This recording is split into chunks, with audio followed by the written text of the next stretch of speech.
বিশ্বাস করুন, আপনি যে কোনো পরিস্থিতির মধ্যে শুধু একটা কাজ করার চেষ্টা করেন, যে কোনো পরিস্থিতির মধ্যে আপনার পক্ষ হোক আপনার বিপক্ষ হোক, মন খুশি হোক কিংবা নারাজ হোক, আজকে থেকে শুধু একটা কাজ করবেন, যে কোনো পরিস্থিতির মধ্যে মুস্কি হাসি মুখে রাখবেন, শুধু বলবেন যে আলহামদুলিল্লাহ আলহামদুলিল্লাহ আলহামদুলিল্লাহ।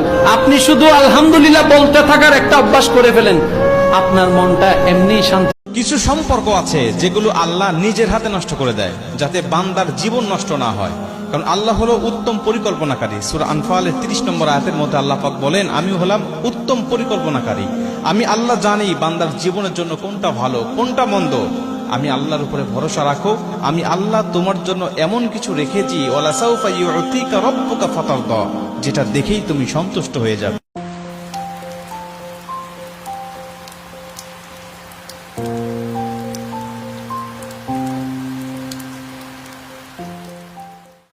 যার কাছে বাপ আর মা আছে সে ইলন মাস্কের চেয়েও পয়সাওয়ালা, সে বিল গেটসের চেয়েও পয়সাওয়ালা, তার মতো ধনী আর পৃথিবীতে নাই। ঠিক কিনা কথা বলেন? কেন? কারণ বাপ মা যখন বেঁচে আছে তার ঘরে 2 জন ওলি আছে, তার ঘরে আল্লাহর কাবা ঘর আছে। তাদের দিকে তাকাইলেই হজের সওয়াব, তাকাইলেই হজের সওয়াব। তুমি অষ্টগ্রামের সব মানুষের দিকে তাকিয়ে থাকো, যদি চেহারা তোমার বেকার জীবনে থেকে ভাবছিলাম কর্মজীবনে গেলে হয়তো বা সুখে থাকবো। শালার কর্মজীবনে এসে এখন এই জীবনটাও বিরক্ত লাগে। শালার কামাই কয় টাকা, নিজে খাবো কয় টাকা, ভবিষ্যতে করব কি, এই চিন্তায় জীবন শেষ। বেকার ছিলাম, কবে একটা কর্ম পাবো। কর্ম পাইছি, এখন ভবিষ্যৎ কিভাবে তৈরি করব, যে টাকা ইনকাম করি এ টাকা দিয়ে জীবন চলে না। জীবনটাও যদি চলে ভবিষ্যতের কথা চিন্তা করা যায় না, কারণ যে ইনকাম যে পরিশ্রম। আপনাকে কি করে ভালো না বাসি ইয়া রাসূলুল্লাহ। যখন আপনি আমাকে ভালোবেসেছেন সেই 1400 বছর আগে, যখন আপনি আমাকে মিস করতেন, আশা করতেন যেন আমার সাথে দেখা করতে পারেন, অথচ তখনও আমি জন্মই হইনি।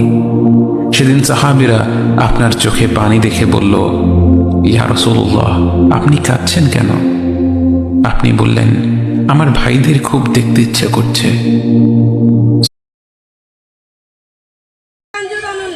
আবৃত্তি করছি নবকৃষ্ণ ভট্টাচার্যের লেখা বিমলার অভিমান কবিতাটি।